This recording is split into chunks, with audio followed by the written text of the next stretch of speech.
¿Tienes tú un amigo de plena confianza a quien le puedas contar todos tus secretos de tu corazón? ¿Tendrías el coraje de contarle todos tus pecados a un sacerdote? Algunos, para garantizar su privacidad, prefieren recurrir a una persona de confianza, sea un pariente, un amigo o incluso a través de la confesión auricular, como si fuera alivio para quitarse sus cargas, sus problemas. La confesión auricular es importante porque todos sabemos que el pecado no tiene vacuna. Entonces, los pecados cometidos después de bautismo debemos confesar al sacerdote que tiene el vínculo con el fundamento de los apóstoles, porque fue una fundación que Jesús entregó a sus discípulos para perdonar los pecados de los hombres antes de su ascensión al cielo. Confesiones de una vida, un tema que tú no te puedes perder aquí en La Vida Ahora de hoy. Y te damos, por supuesto, nuestra más cordial bienvenida a este programa.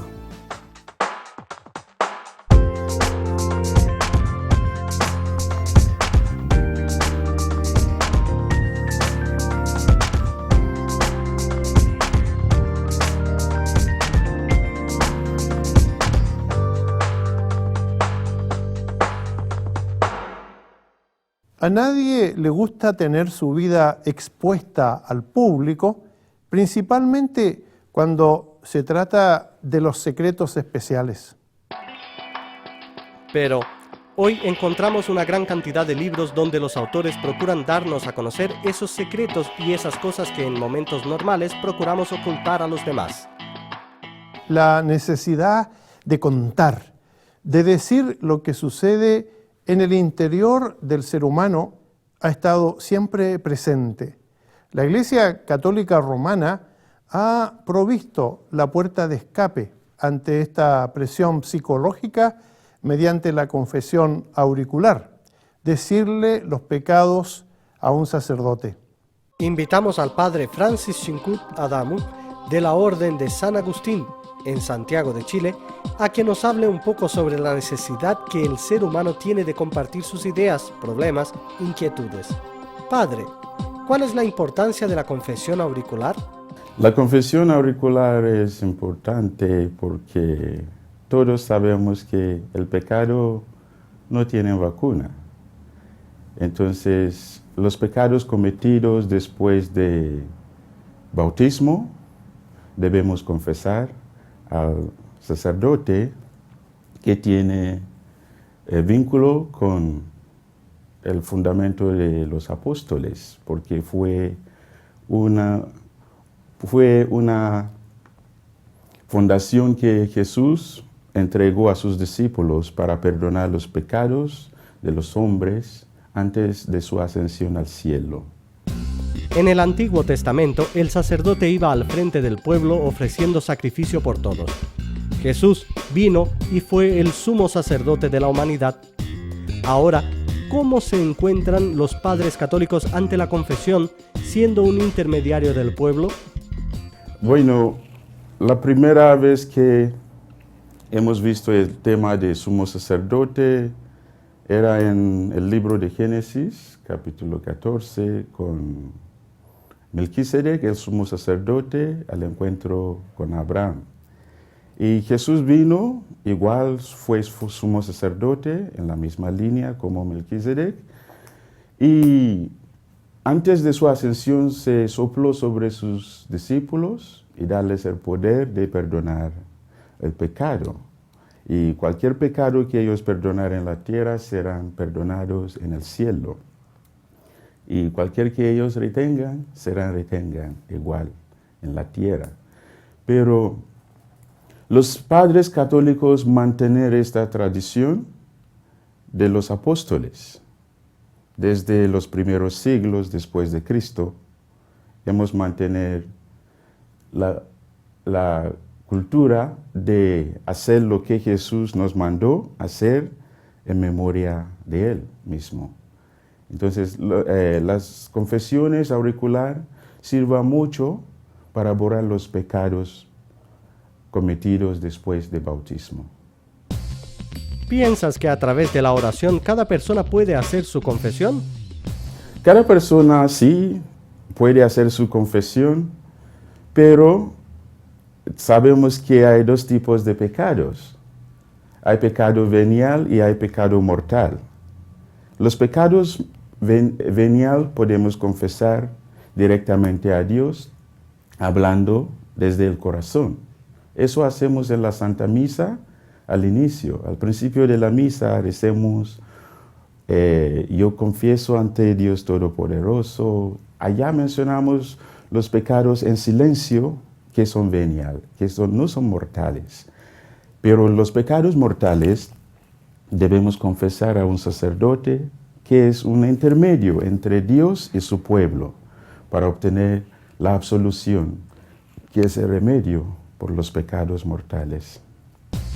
Psicológicamente, ¿la confesión se hace un escape para el ser humano? No lo vi como un escape al ser humano, porque el objetivo de la confesión es la sanación del alma, no como en el ambiente de psicología que el hombre busca escape.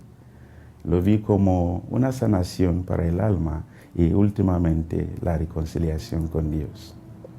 A nadie le gusta llevar solo los problemas que afligen el alma. Tener a alguien para dividir las cargas ha sido realmente un escape en el día a día de todas las personas.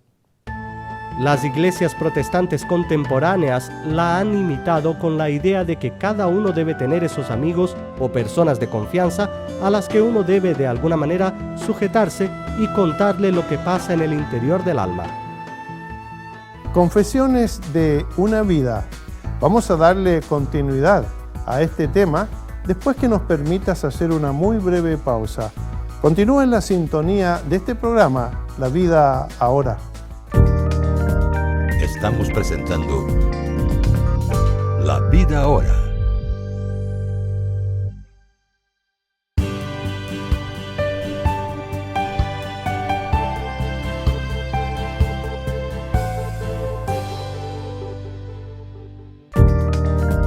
Volvemos a presentar La Vida Ahora. Confesiones de una vida. Este es el tema del programa La Vida Ahora de hoy. Nos adentraremos a esa necesidad que tienen hombres y mujeres de decirlo todo, de contarlo todo, acerca de sus intimidades y de hablar sin tapujos lo que ellos y ellas perciben como su verdad. ¿Por qué a las personas les es necesario contar las dificultades que los agobian? Esto de escribir o de contar acerca de nuestra vida íntima no es algo nuevo. Ha existido desde siempre en la tradición y la costumbre humana. Algunas de esas antiguas historias han quedado registradas para nuestro beneficio. Uno de estos relatos o confesiones se relaciona con Agustín de Hipona, el obispo africano que una vez convertido al cristianismo declara su falta de capacidad para vivir la vida y relata sobre la esclavitud a la que se ve sometido por sus propias pasiones. San Agustín nació el 13 de noviembre de 354 en Tagaste, Argelia. Fue educado en la fe cristiana por su madre. Un día, la paz de un jardín y las palabras de la Biblia dan a Agustín el empujón que necesitaba para convertirse en un hombre nuevo. Después de la muerte de su madre, reparte su herencia entre los necesitados y funda un monasterio donde convive con los amigos que le han acompañado. Su plan de vida está cifrado en la oración y la convivencia.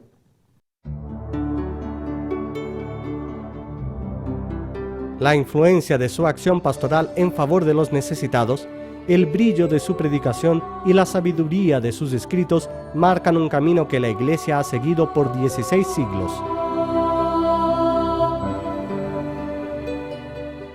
Bueno, San Agustín de Hipona fue nacido en año 354 y fue una figura muy importante en la Iglesia católica y la Iglesia cristiana en el mundo entero, porque no fue solamente un obispo, pero también llegó a ser un gran teólogo, uno de los grandes teólogos conocidos en la tierra.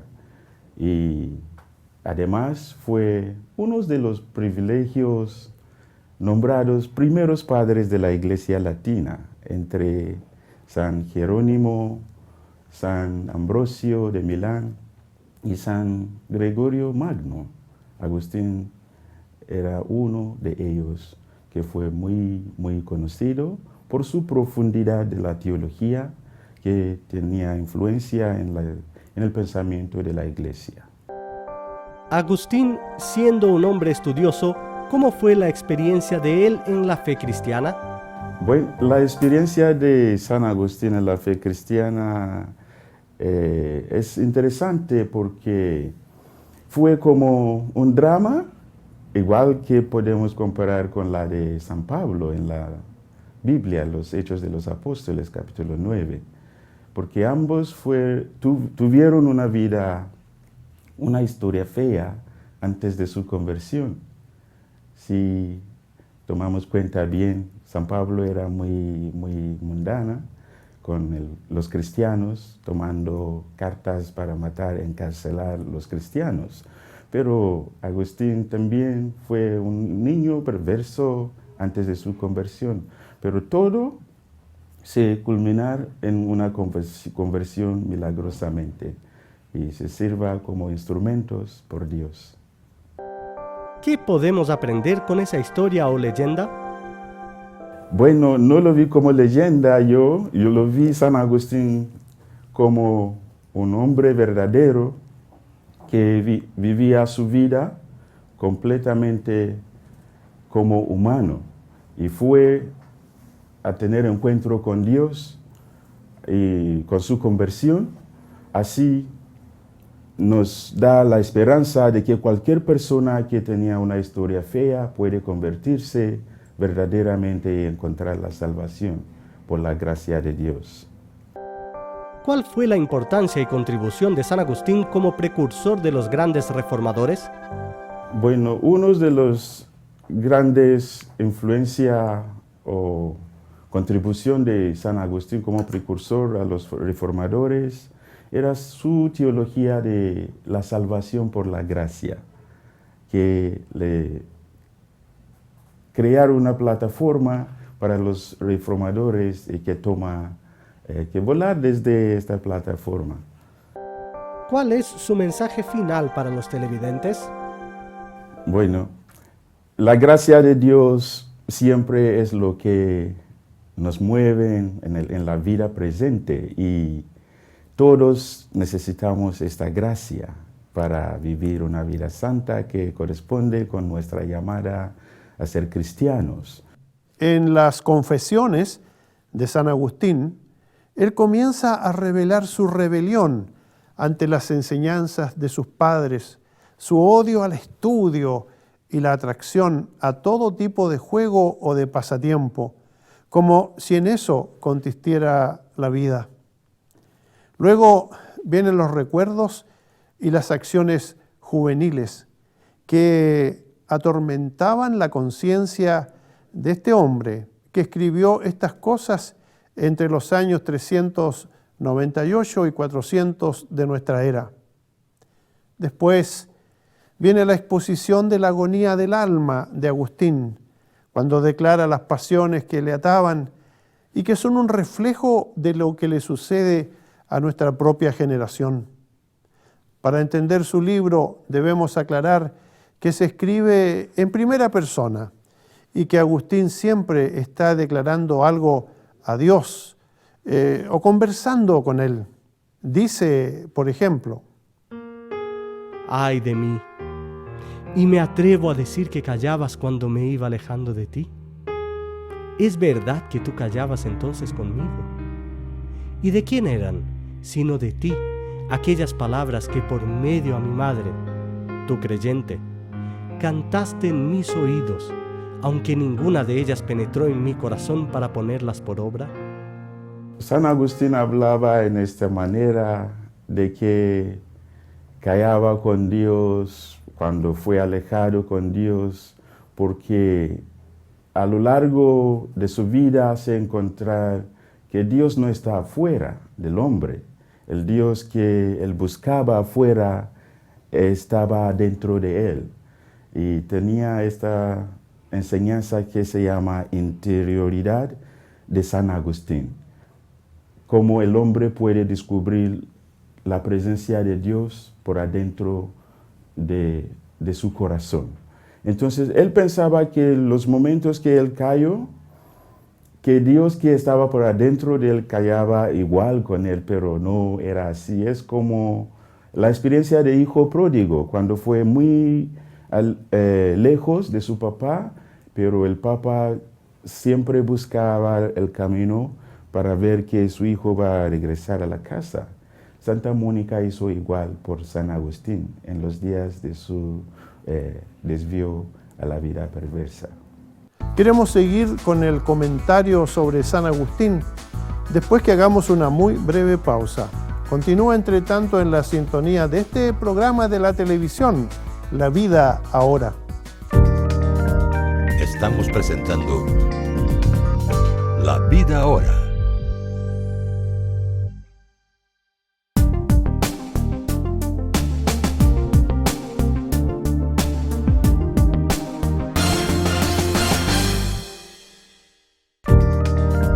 Volvemos a presentar La Vida Ahora.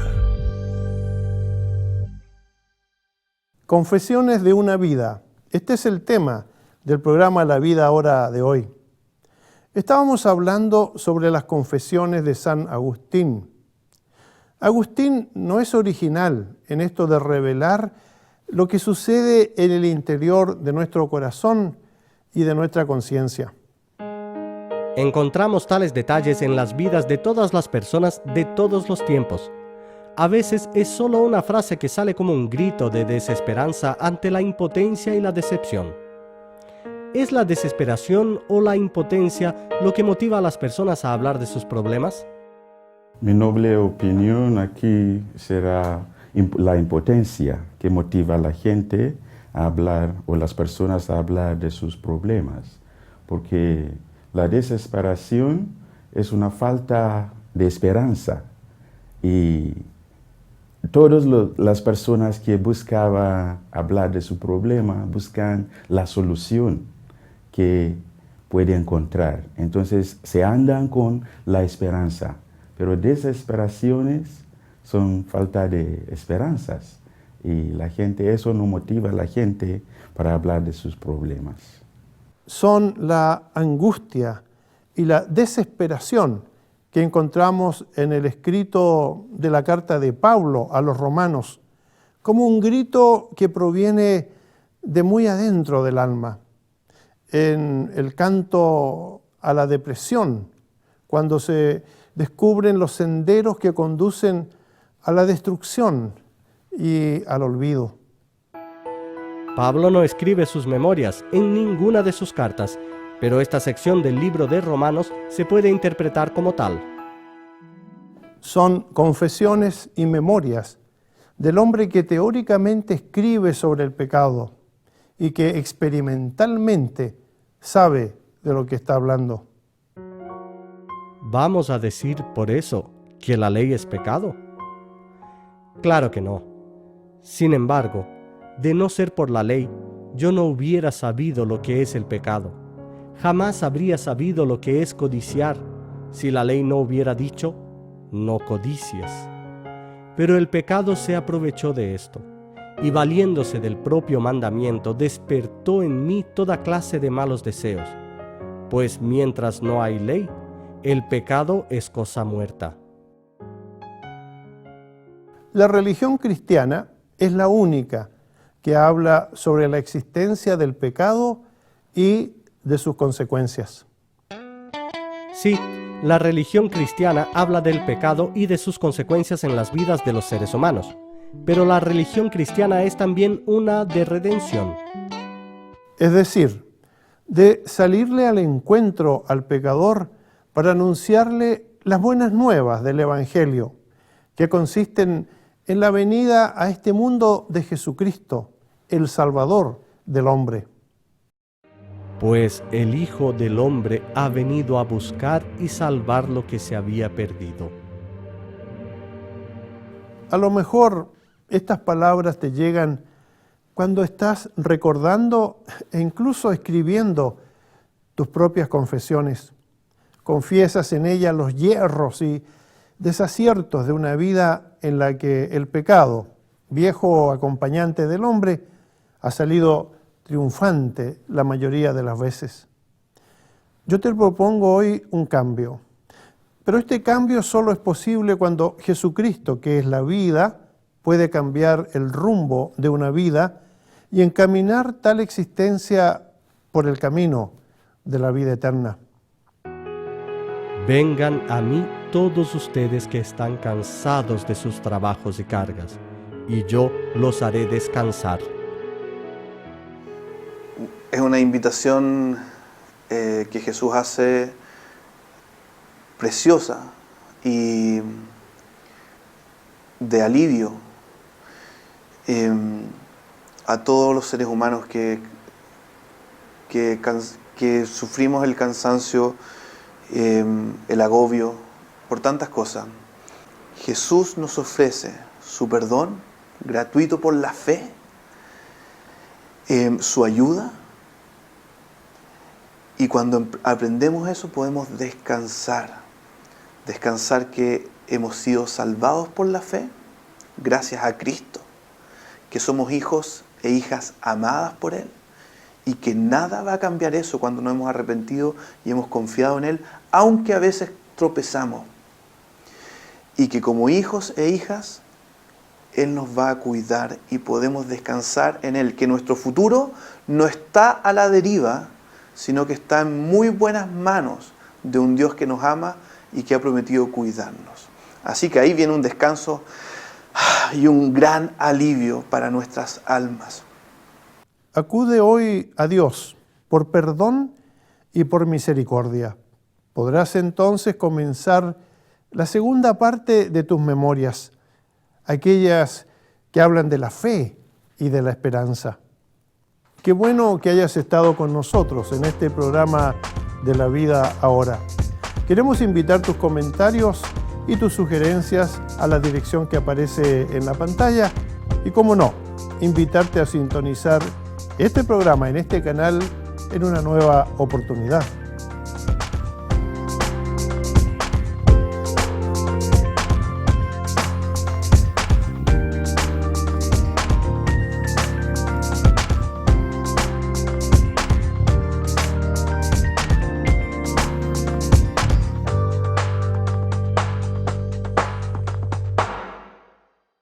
Si tienes dudas o sugerencias, escríbanos a ministerioreforma@ministerioreforma.com o para la dirección real. Si vives en los Estados Unidos, Puerto Rico, México, el Caribe, América Central o países de Sudamérica, Ministerio Reforma, apartado postal 130, código postal 13012-970, Campinas, San Pablo, Brasil. Ministerio Reforma, 50 años llevando la palabra de Dios a través de los medios de comunicación.